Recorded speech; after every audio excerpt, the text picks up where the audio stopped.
Good afternoon on a beautiful Chicago day. Gorgeous blue sky and crisp air. I've been so much enjoying it. I've just spent the last 5 years writing this book on the visual arts. I've been under the radar for a very long time. My aim was to produce a very slim handbook that would help young people and people who are interested in the arts too to appreciate the great drama of Western art, the great trajectory of our art history. I would have loved to have extended it to world art, but that would have been absolutely impossible. This book was supposed to take 2 years. I'm very lucky to have such a patient publisher. Simplicity is hard. My aim was to produce very short chapters that would be a pleasure to read, that would contain everything about the background of a particular work, the historical context, economic factors when relevant, the biography of the artist, and then finally ends with an evocation of what I perceive to be the meaning of each work. In other words, what I'm saying is that the arguments of academe, this approach or that approach, are really dead ends, that everything can be combined. It's quite possible to do it also in a clear, accessible, colloquial manner that people can read, that's not jargon heavy with a bunch of dreck imported from Europe. Okay, things I've been trying to extirpate, okay, from academe for the last 20 years. And the book is I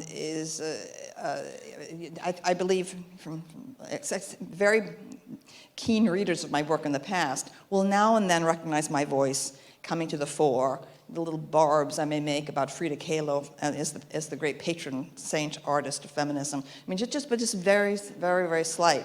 My voice is confined to the polemical introduction. After that, I feel it was necessary to get out of the way and let the artworks speak for themselves. Now, the book is a protest against the coffee table art book syndrome, which has been going on for decades.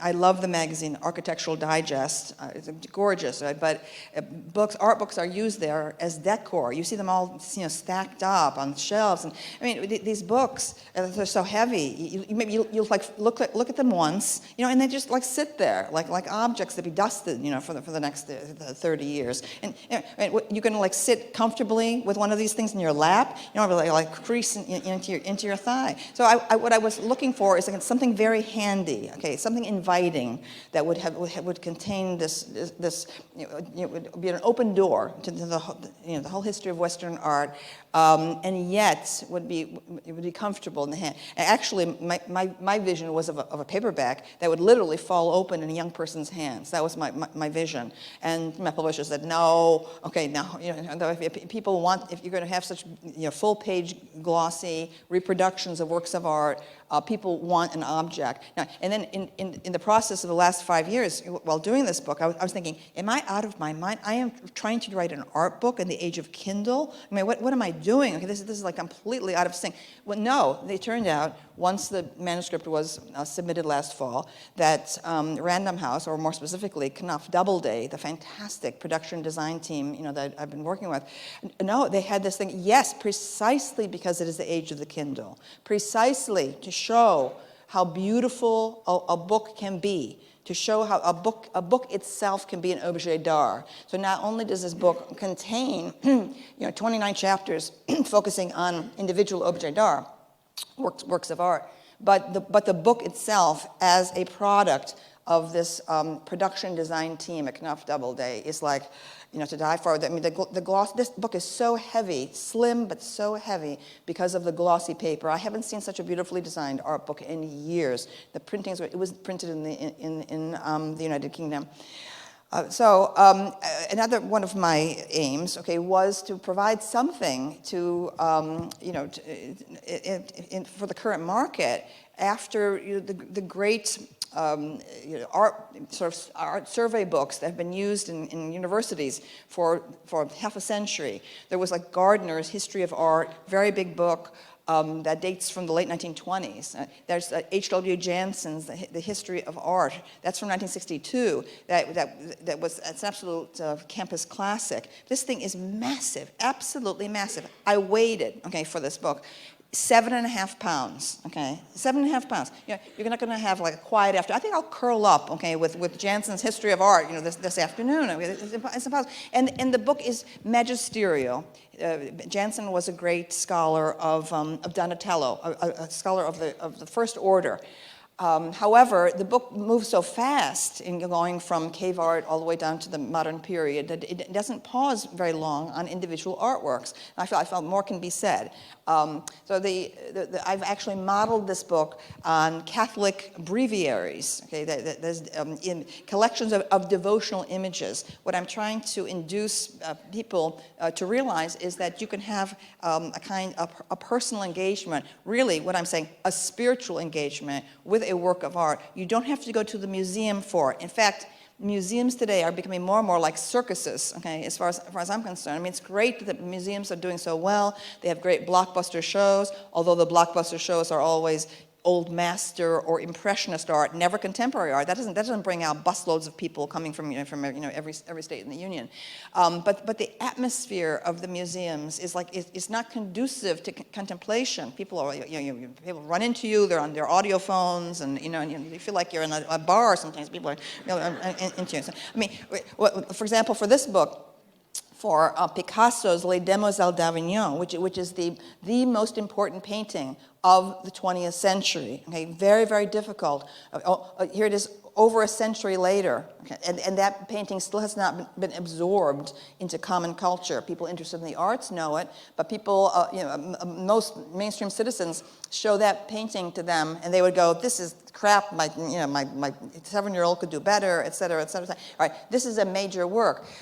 In the process of doing the research for my chapter on it, I was noticing how the details that I had been mentioning in class when I've been talking about this work for decades were in the huge scholarly literature, about it. And so I thought I've got to get up there and really look at this painting. I went up. Well, how can you look at the painting? The crowds in front of it. I mean, people were like shoving me aside. There were German tourists like snapping pictures like this and so on. I'm going, this is like just. It's wonderful again. Wonderful box office for the museums. But again, what I'm saying is you don't have to be going to a museum to have this personal engagement with art. And this idea that somehow young people are going to benefit, take them and pile them into a school bus, take them to a museum. It's like a great outing for them. No, I'm saying this group thing. No, it's between yourself and a great work of art. You can get this in a book. So one of the themes of this book, okay, is, and this is going completely against current academic orthodoxy, completely. Okay, what the theme of this book is the spirituality of art, and the spirituality of the artistic mission. Now, no one can get away with talking like this, but me, because I am a professed atheist. Okay, so I have a long career as a defender of pornography and prostitution, which I still will, absolutely still have the. Oh, I'm not sure if that's from the pornographers or the prostitutes in the audience, but however, I accept your support. All right. I would love to have put Tom of Finland, the great gay illustrator, in this book, but then they would have driven away the homeschooling moms I'm actually trying to reach. So, I was careful how much sex, was in the book. There's very little. Les Demoiselles d'Avignon, Picasso's painting, is a scene in a brothel. There's no way to get around that. I have a Titian nude. I have Bronzino's portrait of Andrea Doria with a hint of a penis, and so on. I have Renee Cox, a fabulous African-American photographer, with a photo montage of herself wearing dominatrix boots, from a trash punk shop, etc. But on the whole, I tried to expand the potential audience of this book, to people who are not accustomed to looking at the arts and who have a very low opinion of the arts. So on the one hand, in a period of extremely cynical modes of analysis in the humanities, in part of the wake of post-structuralism and postmodernism. All right, I'm flying in the face of that. Okay, I'm objecting to this reductive approach to art in often nakedly ideological fashion over the last, it's really 30 years, going on 40 years now. Okay, the ideological approach to art. I would say that that's probably the dominant concept at the elite schools, at the elite universities in the United States, okay, that art is ideological, that art is a tool of ideology. And so the students at the undergraduate level and at the graduate level are encouraged to approach the artwork in terms of what the artwork is doing wrong, okay, or what the artwork is hiding. Right? The artwork as a symptom of a power play by a certain group in a society, or a certain caste or class in a society. The artwork as merely the product of economic forces and so on. Right? So as a consequence, aesthetics, or the ability to appreciate art, connoisseurship, cultivation. These things are not being taught in the universities right now. It's extremely depressing. So it's really no surprise why the state of cultural criticism is so low and the state of the fine arts is so low right now. There's the proof of the sterility of post-structuralism and postmodernism is that we have after several generations of this now, there are no major culture critics, young culture critics. They haven't emerged from this. The figures whom academe thinks are culture critics are simply mirroring back to the senior professors the same fads and trends and jargon-filled discourse, over the last 30 years. It's really a tragedy. Okay, it's an absolute tragedy. The potential professors, the potential critics who were most enthusiastic about art, okay, were driven out of the graduate schools because enthusiasm was considered naive. Okay, I started getting letters about this from the moment I came on the scene in 1990. Finally, after my first book finally was published, and everywhere I go, I hear the same stories. I too wanted to go into literary studies. I too, left Berkeley or the University of Chicago or Harvard or Johns Hopkins. Okay, because there was I was forced to read all this labyrinthine theory and to spout it out, and any professing of enthusiasm for the artwork was considered reactionary. Okay? So I'm trying, as an Italian American, I'm trying to bring enthusiasm back, okay, as a mode of approach, because that's the way I was raised. My family, it came from Italy. They came from the farm, for heaven's sakes,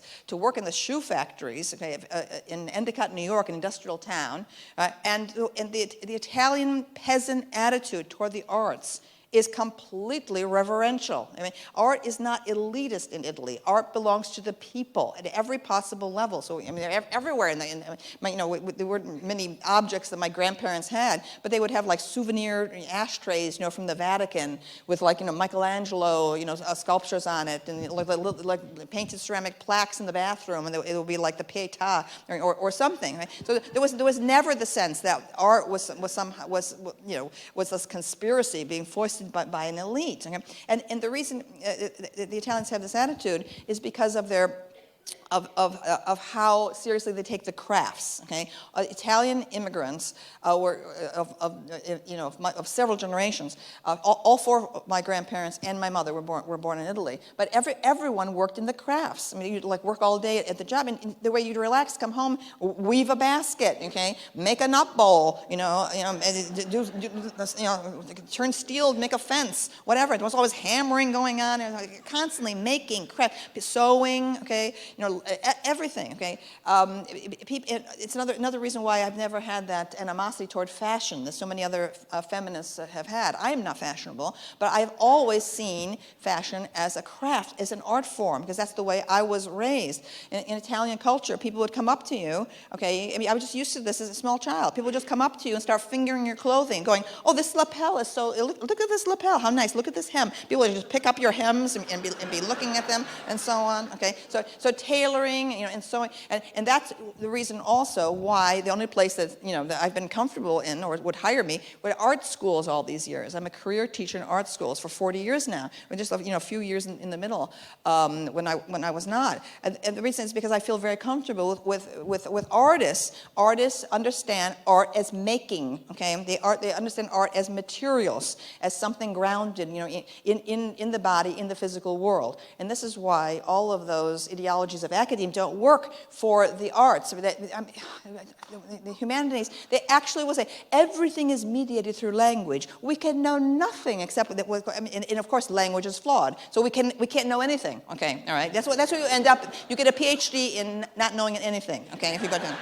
From this, all right. I mean, this is ridiculous because dancers, okay, for heaven's sakes, dancers their knowledge of the world is not mediated through language. It's absurd. They're so completely physically grounded. I have such rapport with dancers, always have. My students are, work in metals and fibers, and they're jazz musicians and actors and so on. Okay, and so the physical world is a very important component of the academic environment that I've been existing in. Anyway, so that's another theme of my book. I'm always careful. Every single artwork I'm talking about, every single chapter, I'm always talking very specifically about the materials and the limitations and possibilities of those materials. And I'm also always in this book stressing the fragility of art objects and how sometimes how miraculous it is that they've survived. A case in point being the charioteer of Delphi, okay, because the bronze was extremely valuable. Just like today, when there's been a great upsurge nationwide with the economic crisis of people going around and tearing air conditioners out of office windows and to take the copper wiring out. I mean, there have been cases of people going into McDonald's and taking, in my area, near Philadelphia, and removing the pipes, okay, to resell the pipes and so on. So metal was always valuable. That's why so few bronze statues have survived from antiquity. So the miracle of the survival of this gorgeous statue of the charioteer of Delphi, simply that there was an earthquake at Delphi, an avalanche that buried it, so people never didn't discover it until this past century. And so we have this gorgeous object. One of the few that survived from antiquity, a bronze that still has its eyes in it, remnants of the silver on it, and so on. Right? And the same thing with the tomb painting from the tomb of Queen Nefertari that opens my book. Again, so over the centuries, the seepage of water had done such damage to the tomb, and the Getty Institute, based in Los Angeles, in collaboration with an Egyptian organization, did this phenomenal job of a consolidation, okay, and rescue of those beautiful wall paintings with no additional pigment added. What they did was absolutely microscopic. They didn't want to add anything to it. So it's not a question of filling in with modern paint. It's just what they did to clean. And I just have such respect, okay, for archaeologists and for conservators who help to save all of these very important artifacts from human history. So on the one hand, this book is attacking academe for its soullessness, okay, for the dead end of secular humanism right now, okay. I'm a secular humanist, but I want to save it from itself, because what's happening is that there's become into the cultural atmosphere in the United States a very chic and snide kinds of atheism that I associate with Christopher Hitchens, okay? Christopher Hitchens, who knew nothing about religion, who never lifted a finger to do any research into religion, whose life, okay, was not a model of what an atheist should be, okay, whose you know, psychological life was in such turmoil, okay, and yet he made fashionable a sneering, cynical you know, style, okay, of referring to religion, okay, that I think is an absolutely ethical atrocity. I am a product of the 1960s multicultural movement. Even though I'm an atheist, I rejected organized religion, I have enormous respect for all of the world religions. That's a huge element of spiritual quest in the 1960s that's been forgotten. Okay? It wasn't just about politics. The politics were very important. The civil rights movement, the protests against the Vietnamese War, the reawakening of feminism, the gay liberation movement, all these things were very important. Okay? But there was this other thing, okay? This movement outward toward other cultures, this embrace of these tremendous poetic forms. The great world religions, okay, they're poetry, they contain art and iconography, they're a collection of tremendous wisdom about human life. It's taken thousands of years, okay, for these to collect. And to get this kind of snide stuff coming from Christopher Hitchens, a writer for Vanity Fair, a socialite, okay, whose wife in his memoir, posthumous memoir, boasts of the 8-hour drunken dinner parties they would have with everybody there. What kind of an atheism is that? No, okay? I'm sorry. I'm sorry, okay? No.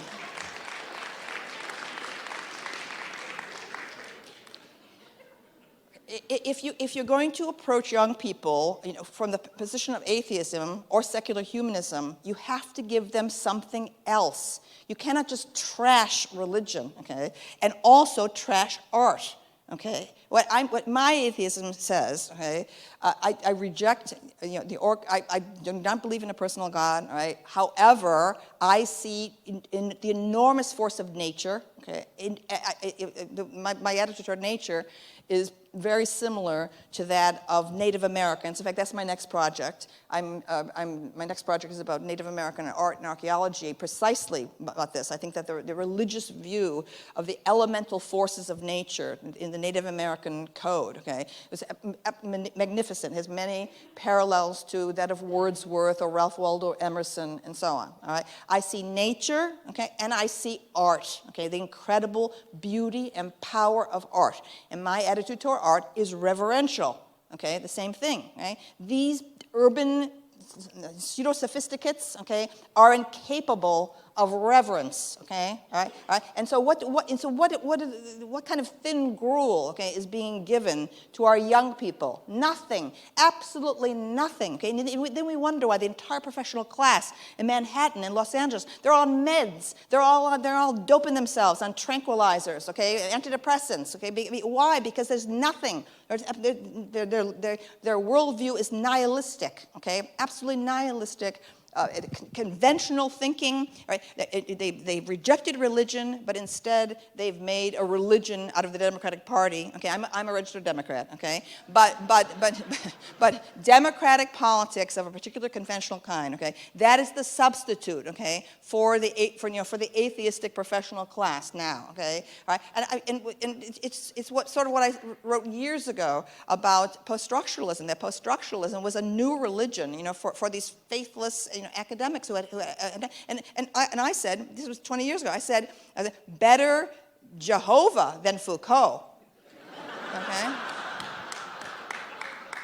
The Bible is a magnificent body of Hebrew poetry, right? If you're like washed up on a desert island, okay, whether you believe in God or not, the Bible is a fabulous thing to have with you, okay? Because there's the power of it in artistic terms and the great stories in it, based, you know, the archetypal dramas, quest stories and legends. It's absolutely magnificent, right? So I've been saying for 20 years that the true core core curriculum for the world should be comparative religion. Okay, that is, that every young person in the world should know the sacred texts, okay, and belief system of everyone else in the world. And that's the only way we're ever going to get any kind of political understanding. Okay, so everybody knows the Bible, everyone knows the Quran, and knows what knows what these things are based on. My generation was inherited the interest in Zen Buddhism of the beatniks. Okay, the beats.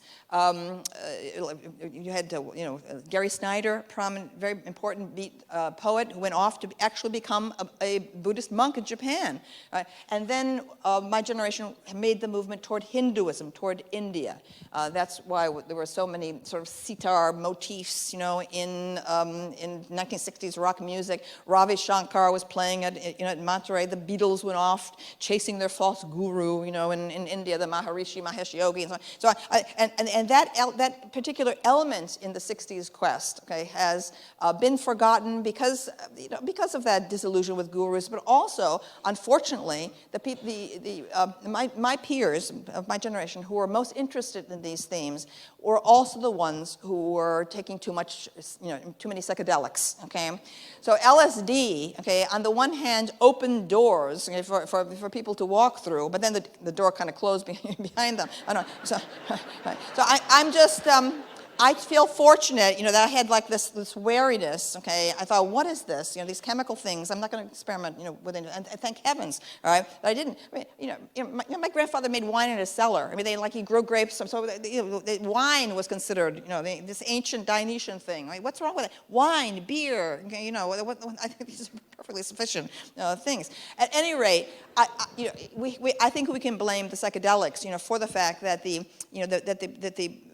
spiritual seekers, okay, who are most adventurous of my generation, then through their experiment with all of these things, as well as natural, peyote and mescaline and so on, in effect, they pickled their brains so that they never were able to write the books that they should have. And I regret this not only because of the cultural loss, but because that's why my work looks so odd. Okay, I look odd. They say no one can categorize me. They look, well, what is she? What side does she belong on? It's because all these missing books. Okay, and the missing people. Okay. So I really mourn them. All right. Now, on the one hand, okay, I'm assailing, the liberal side of the cultural landscape in the United States. Okay, for its snide cynicism about religion and its and this kind of snarky tone that's now everywhere, a sense of superiority. On the one hand, claiming to speak for the working class, but feeling so superior to the actual belief systems of the working class. I mean, I just despise that's default snarky tone. On the other hand, I'm also criticizing conservatives and saying that conservatives cannot go on claiming to uphold the Western tradition and calling for a return to traditional educational content and so on, at the same time as ignoring art, the history of art.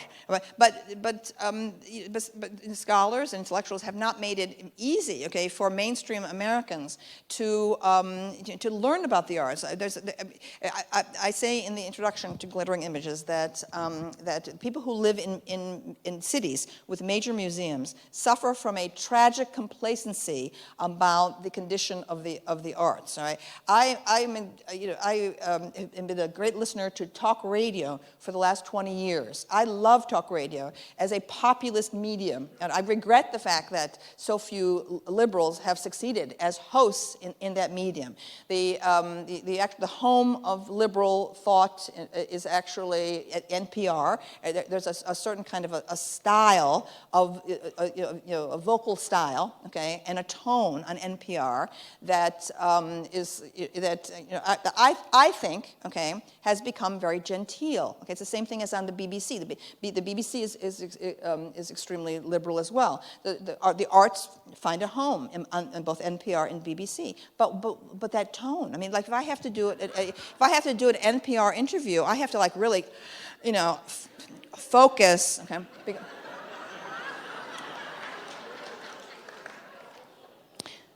And I have to get very mellow. It's almost like a kind of seance of gentility.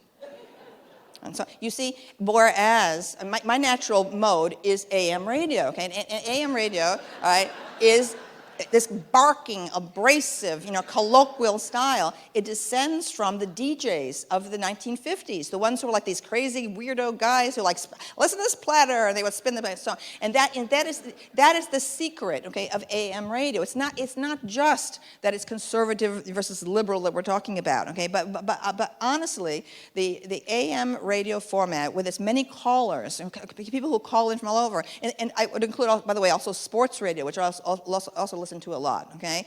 AM radio has provided a forum, okay, for voices who are not heard anywhere else in the culture. I mean, like on Philadelphia Sports Radio, I mean, people will call in, from construction projects to talk about the problems with the Eagles game yesterday and this very learned analysis of everything that's wrong with the front line, and it goes on and on and on and on. People are calling from their trucks. I mean, it's absolutely a fantastic medium, okay? All right, so at any rate, over the last 20 years on talk radio, I have been hearing this disrespect for art and for artists. Okay, that was really alarming me as a career teacher, in art schools.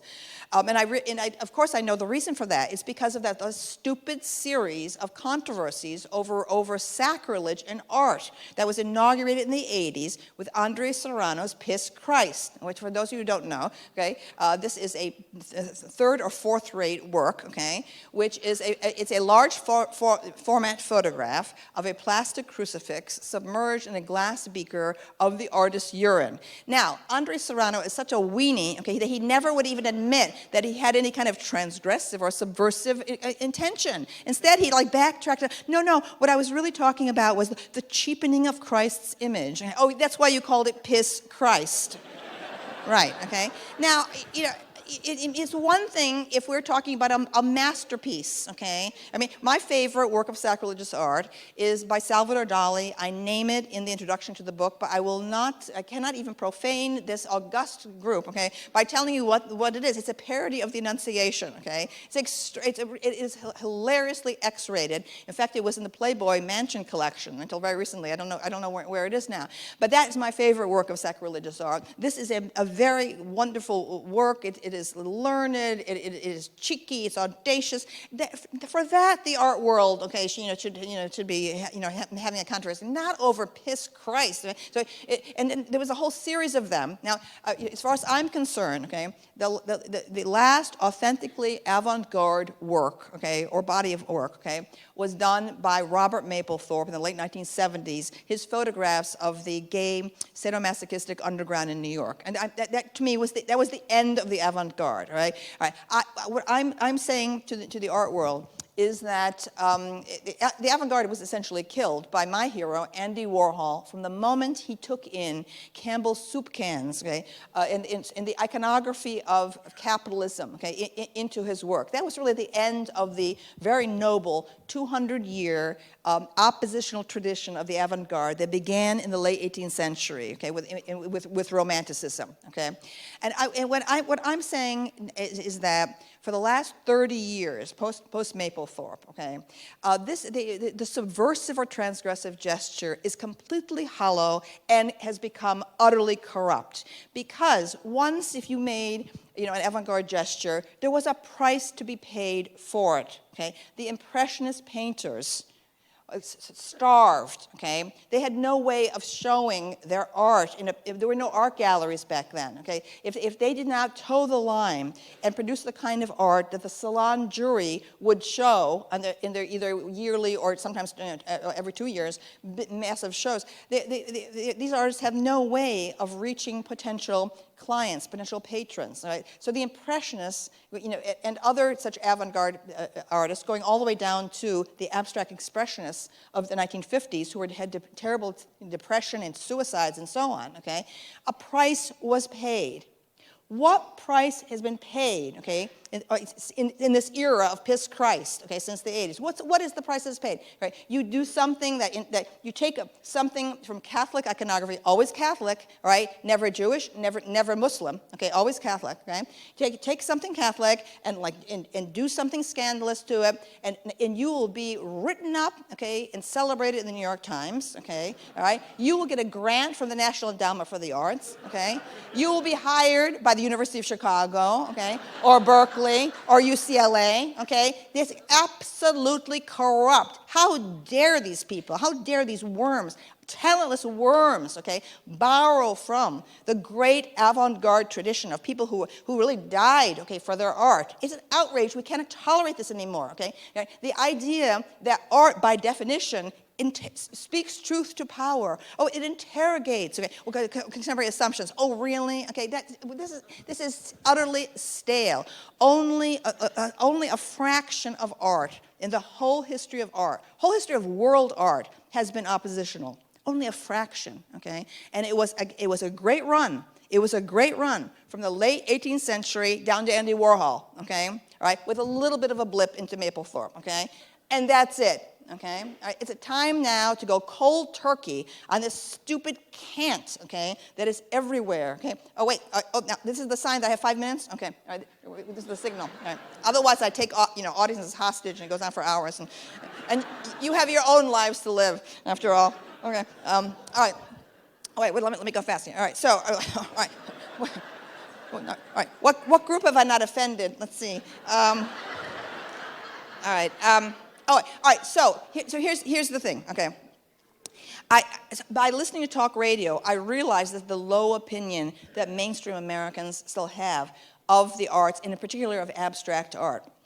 So I was determined to write a book that I hoped would reach, again, church-going, homeschooling moms, right, who have no way of supplying art, the history of art, okay, to their home curriculum, all right.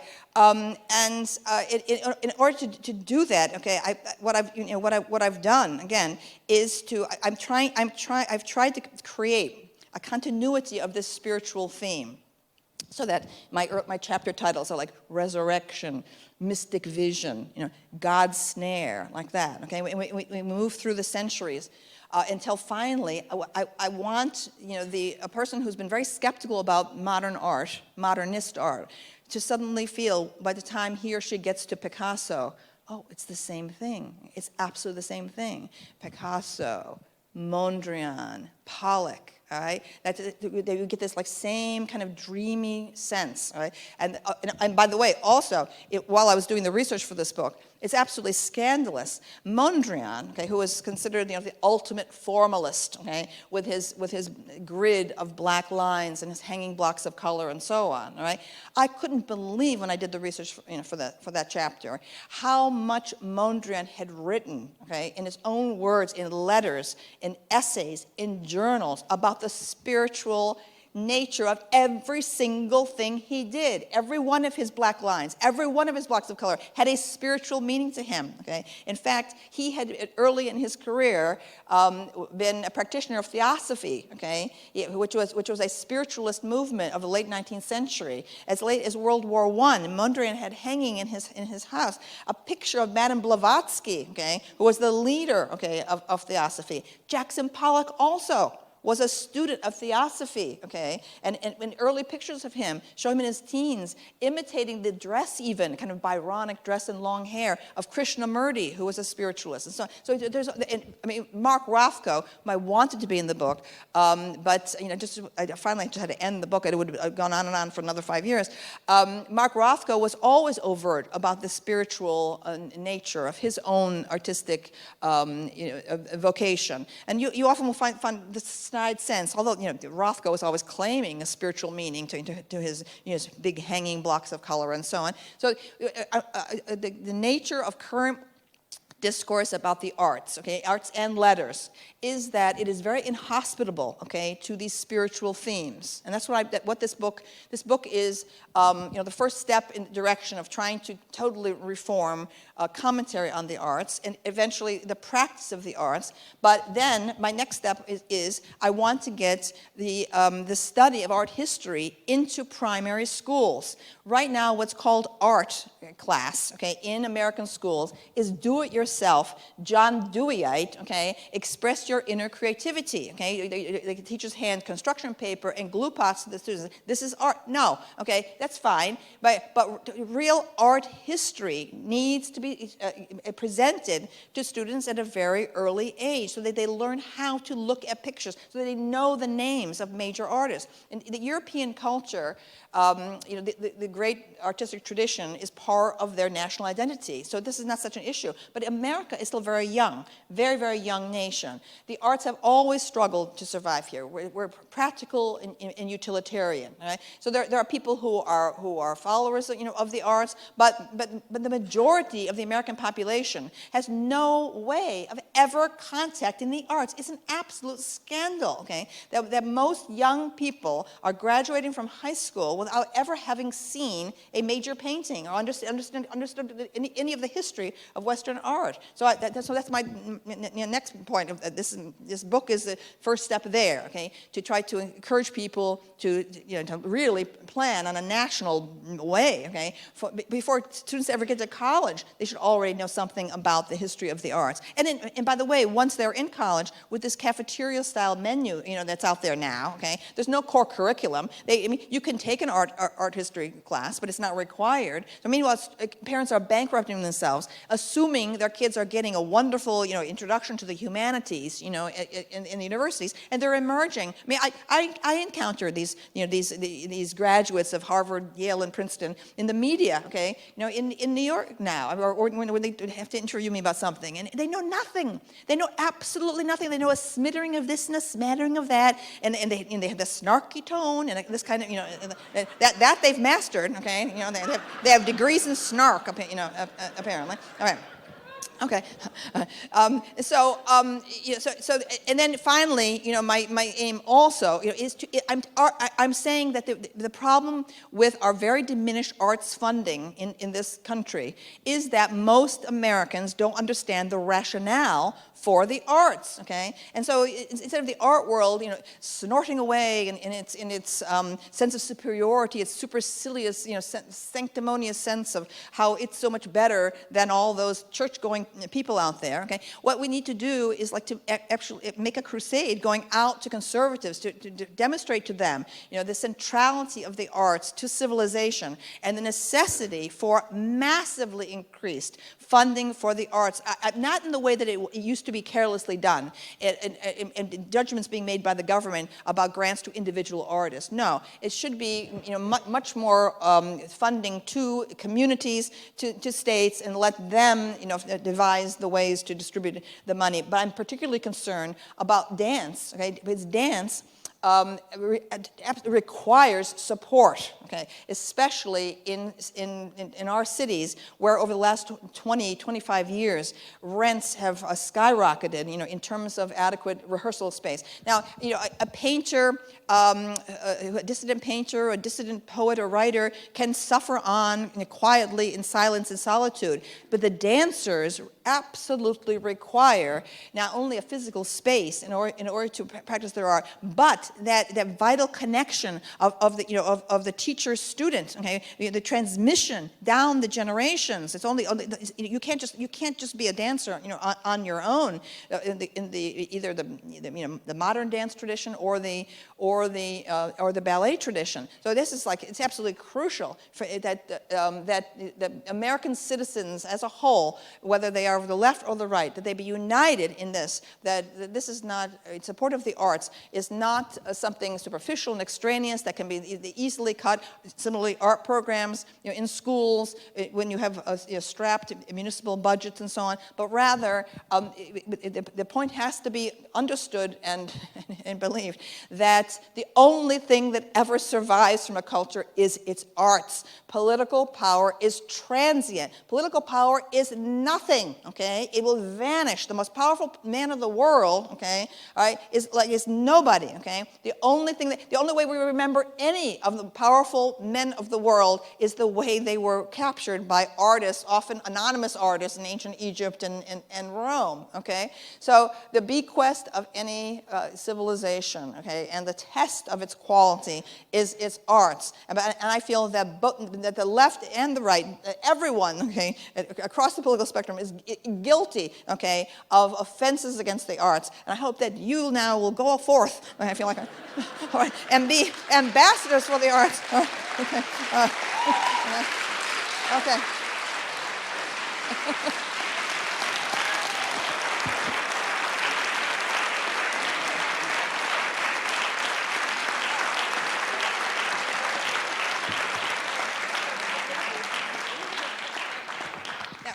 Could we get some light? Yeah, lights for the question period.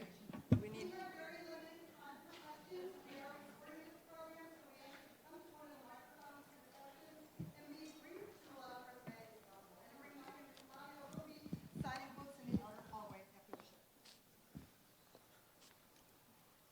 When is your column coming back? Oh, this is my Salon.com column. I was in the first issue of Salon in 1995, and I'm considered co-founding contributor. I guess I should bring it back because there's such demand. All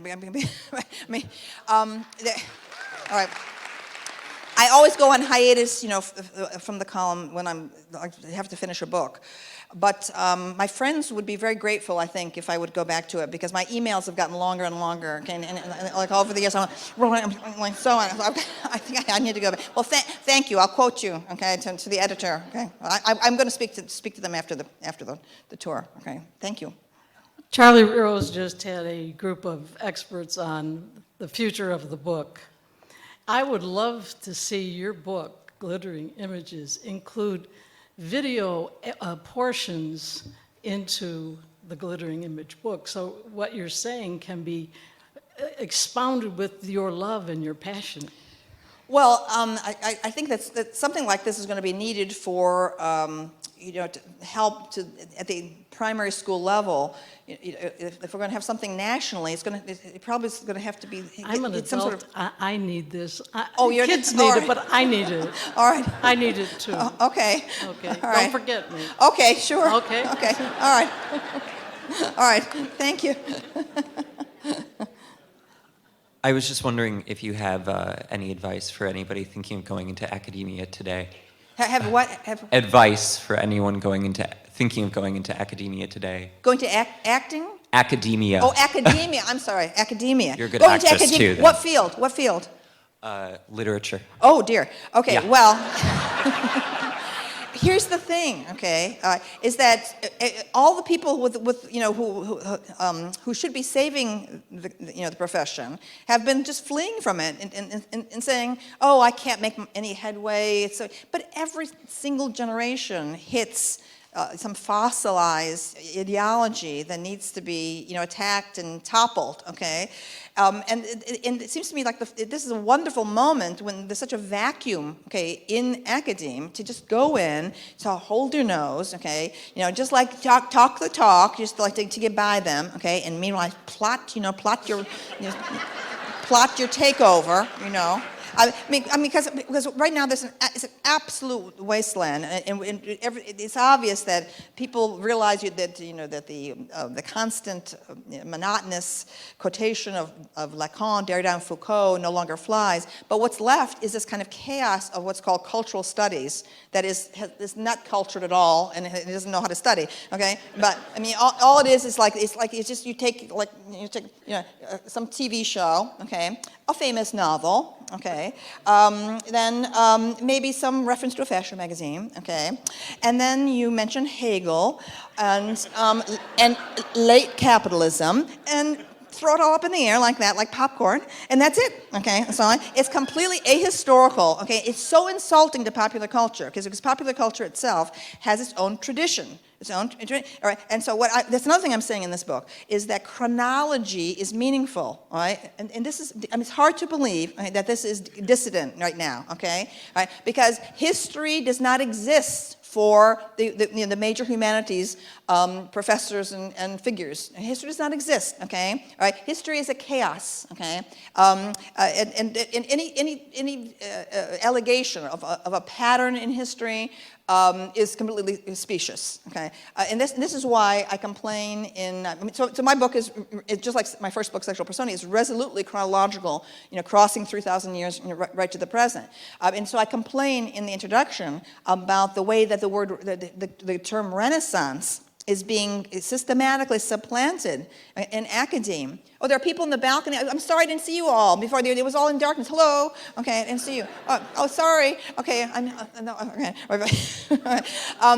And the word the Renaissance is slowly being abandoned. Okay, now the Renaissance has its insufficiencies. Okay, it only came into usage in the late 19th century. I could see why there could be discussion about the need for something else. But what's being substituted? It's been going on now 15 years, going on 20.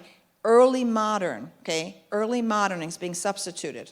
And because this is a word that's coming not from aesthetics, but from economics. It refers to the emergence of capitalism from the late medieval period into what we used to call the Renaissance. Okay, so in other words, even people in arts and letters are looking at history in terms of economics alone. Right now, this term early modern, okay, makes an absolute hash of the visual arts. Okay? Because we're accustomed to saying, for example, that Botticelli was an early Renaissance painter.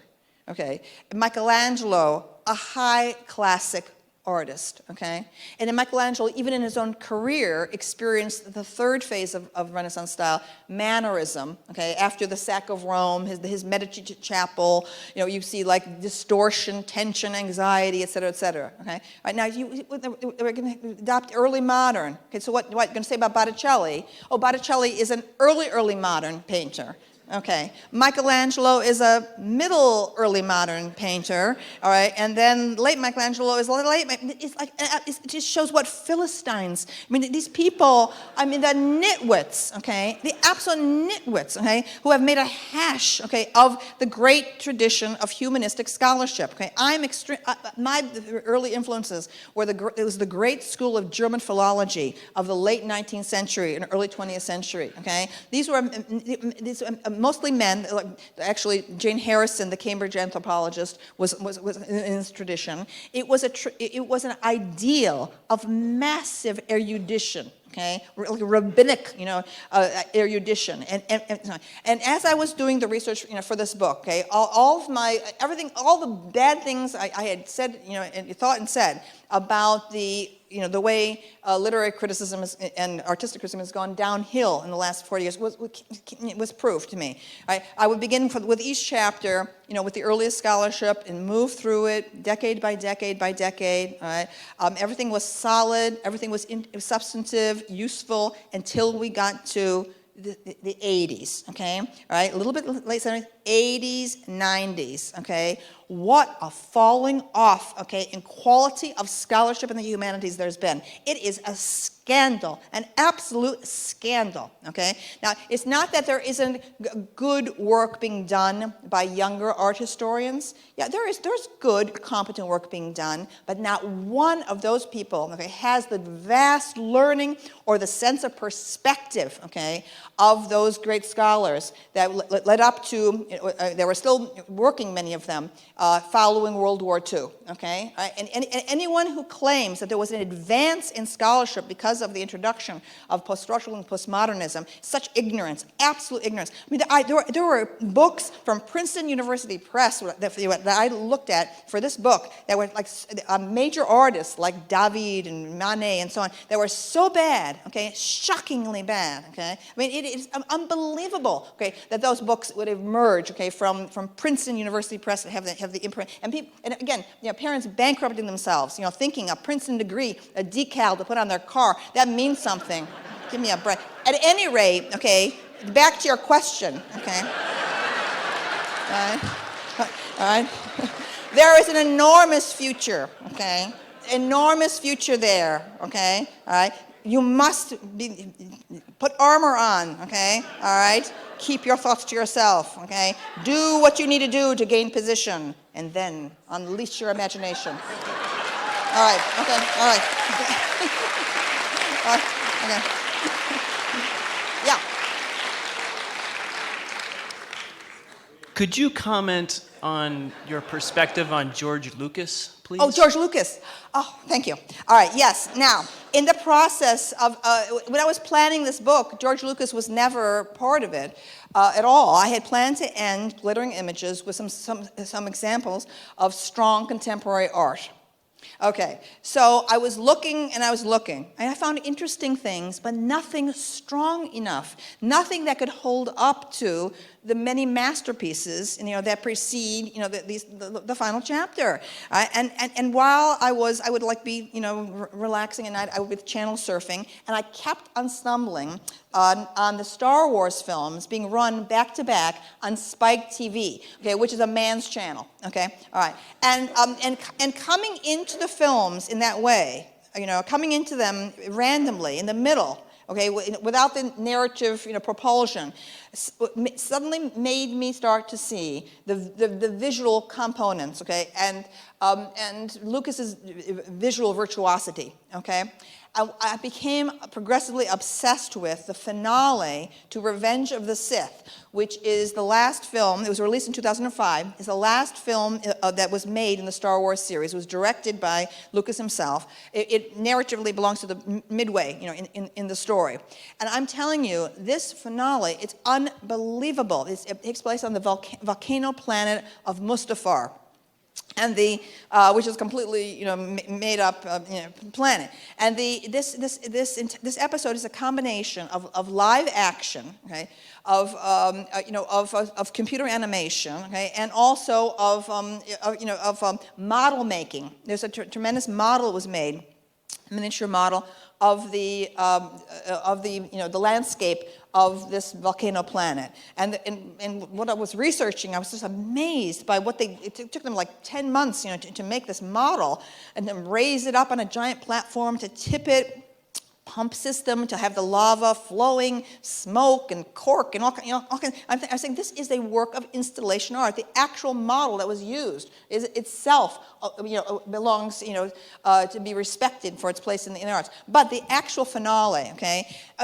how tepid contemporary art seemed compared to the passionate quality of this finale with this huge musical score that was recorded at the Abbey Road studio, in London. I say it's like a black mass, okay, and so on. And you're getting this tremendous duel that's like dance theater. The longest duel ever filmed, okay, is this duel, and it is no computer speeding up, okay. These two actors, okay, Hayden Christensen and Ewan McGregor, they did that, and for months they learned this sword play. It's absolutely phenomenal. It is dance. This is contemporary dance, all right. And okay, so you get this music and the passionate emotion, the two love-hate between these two men. Okay, and the whole thing's like a Puccini opera. Okay, going back and they're on and so on. Right, and then so you have this like huge, like it's like romantic nature painting, apocalyptic landscape of the lava. All right, and then. And you get this theme that Lucas crosscuts. There's a destruction of the Senate chamber going on the planet of Coruscant. Okay, so you get this theme of the destruction of politics going on at the same moment, and you have the destruction of industry going on, because as these two guys are wrestling around, they like throw off the whole control panels. Okay, and the whole industrial complex of the planet of Mustafar starts degenerating. You get these girders. In the lava like this. All right, and then, okay, the revelation after 30 years, how did Darth Vader get born? Who is Darth Vader? How did he end up to be Robot Man? How did that happen? Okay, there it is. We see the handsome, okay, Hayden Christensen as Anakin Skywalker, okay, getting like he loses his arms and his legs. Then he catches on fire from the volcano. He incinerates all these horrors and so on. And then finally his broken body is taken. It's surgical droids putting him together. Okay, it's like a Frankenstein monster thing. Cross-cutting to Natalie Portman dying in childbirth. Okay, all right, okay. It's fine. Luke and Leia, whom we met. They're born. Luke, Leia. Okay, they're born. Okay, and so on. And then after all these horrors, okay, incredible control, unbelievable control of tone. All right. Right? The Luke and Leia are separated because no one knows they exist, okay? Just separated. And they're taken to distant planets. And one is a beautiful planet based on Switzerland, okay, and it is footage of Switzerland, with like mountains and valleys, you know? And the other one is a desert planet with Tatooine, with its double suns, and so on. And so you get this amazing thing, strong men arriving with baby. Baby handed off to other strong man. Strong man sitting with wife, okay, against great landscape, okay? It is so beautiful, okay? And you know, Lucas himself, you know, after his divorce, retired for 2 years to raise his adopted children, okay? So it's like an incredible personal reference there. I think that is, first of all, that is extremely progressive, okay? To end with this idea of its tenderness of men, okay, toward babies, okay? Not just children, but toward babies. And it ends with so absolutely gorgeous. I'm saying, my God, okay? Nothing has been produced, I'm serious, nothing in the last 30 years in any of the arts, okay, has been produced as emotionally compelling and significant as the finale of Revenge of the Sith.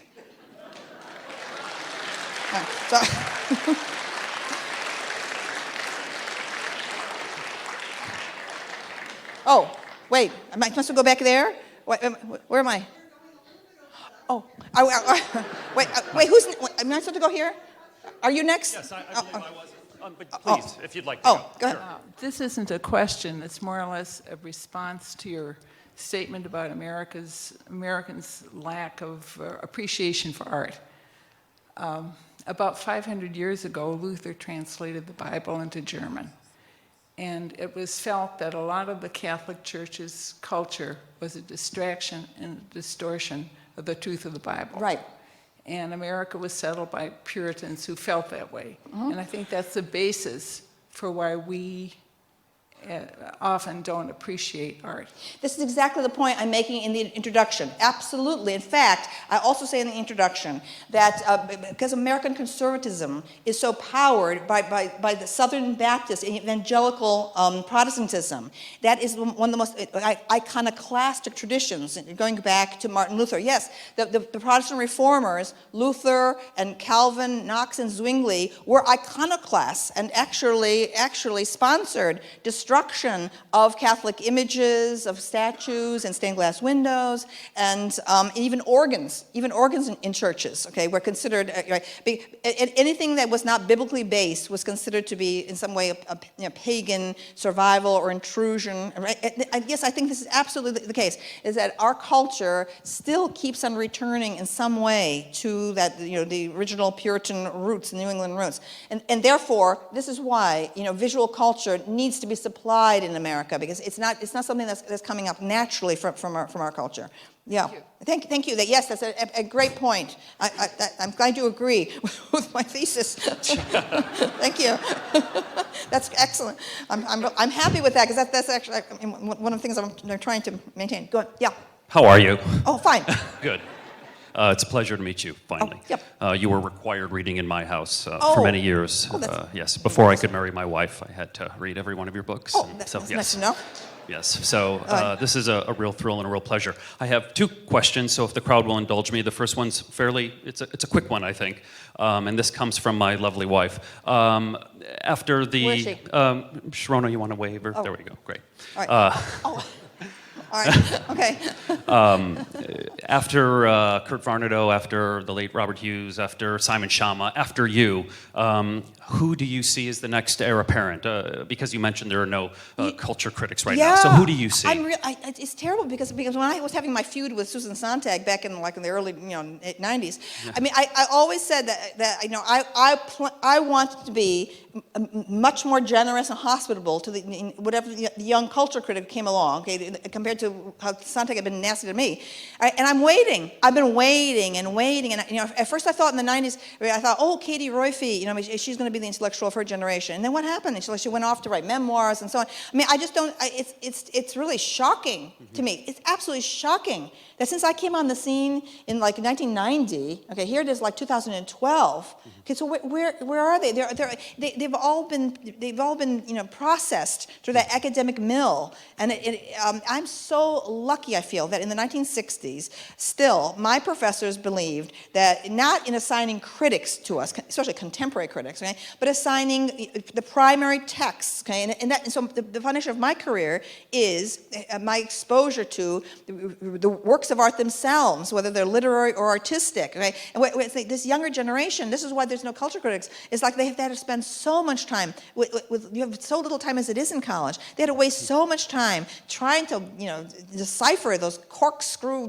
bad translations, English translations of French works that had only relevance to French culture with this heavy Racinian tradition. It had nothing to do whatever with our culture. So they've adopted this, they've had to unlearn this bad prose. That's the problem. They don't know how to write. They don't know how to write. And then also another problem is, with the web. Okay. Now I was early on writing for the web. I believed in the web at a time when it was still controversial. People said, "Oh no, the web's not going to go anywhere." No. All right.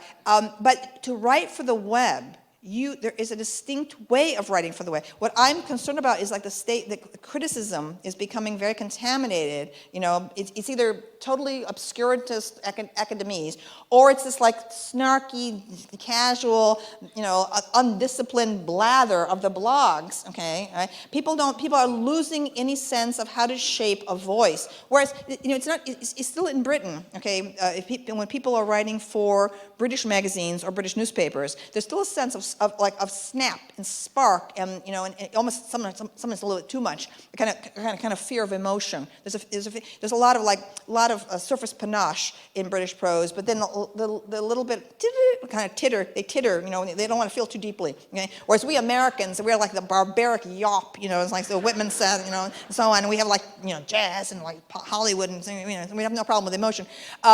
So I'm concerned that what's happening today is that is that criticism, is now, it's like, I don't know, it's like lost it's boneless. It's boneless right now in the United States. So I think it's a kind of cultural wasteland. And another thing is, because of the web, is that everyone's become very niche. There are very few sort of central points, like Salon tried to be, for a long time, where you have like a central cultural arena. And with the magazines also, the magazines are failing, right? The newspapers are failing. The book reviews have been dropped altogether, like the Washington Post totally dropped it years ago. The newspapers are struggling to survive, and so there are very few places for young critics to speak to a general audience. And I think that's crucial. You don't just speak to people who agree with you in a niche, whatever your niche thing is, okay? Oh, what are your favorite blogs? These are my favorite blogs. Oh, please. Wait, why there should be like an arena, okay, of things. And that's what so I feel lucky that I came on the scene at that moment in the early 90s when I could write for a huge variety of places that now those don't even exist anymore, okay? Like I was the first humanities professor to be writing op-eds. People in political science or economics from Princeton or Harvard, they had customarily written op-eds of a serious nature, but humanities professors weren't writing op-eds, okay? In fact, when I was first doing that in the early 90s, there was this Harvard woman post-structuralist, okay, and so on, who told a student newspaper, serious people don't write for the newspapers, like that, okay? And then suddenly within a year, okay, after they were they're stampeding after me desperately, trying to write op-eds. But that thing of writing for a general audience, okay? What voice should one use? What language should one use? I love that. I think it's fabulous. I think it's absolutely fabulous. And now, how can we get critics, okay, when you don't know, like there's, again, so few places to write for, another thing is that students, graduate students, are not encouraged to imagine that there were great works of scholarship before the 80s. I've encountered many books where the actual bibliography in the back, it starts with the 80s. Okay, they honestly believe scholarship was revolutionized by post-structuralism and postmodernism, and that those books, okay, produced in academia since then, actually contain the whole of human knowledge that you could ever want. You don't have to go earlier than the 80s, right? When it's the actual opposite, the 80s on is like Drek, okay, and then pre-Drek, the sort of the BD and post-D, so, all right, was actually the best, right? So, I mean, I don't know what to do, what to say. I mean, it's horrendous. Sure. We just need those, like, where's that young man before? We need him to, that young man, okay, we need you to revolutionize academia. We'll never get the cultural critics, okay, out of academia. Right. Yeah. Oh, okay, all right, thank you, all right. So, all right, so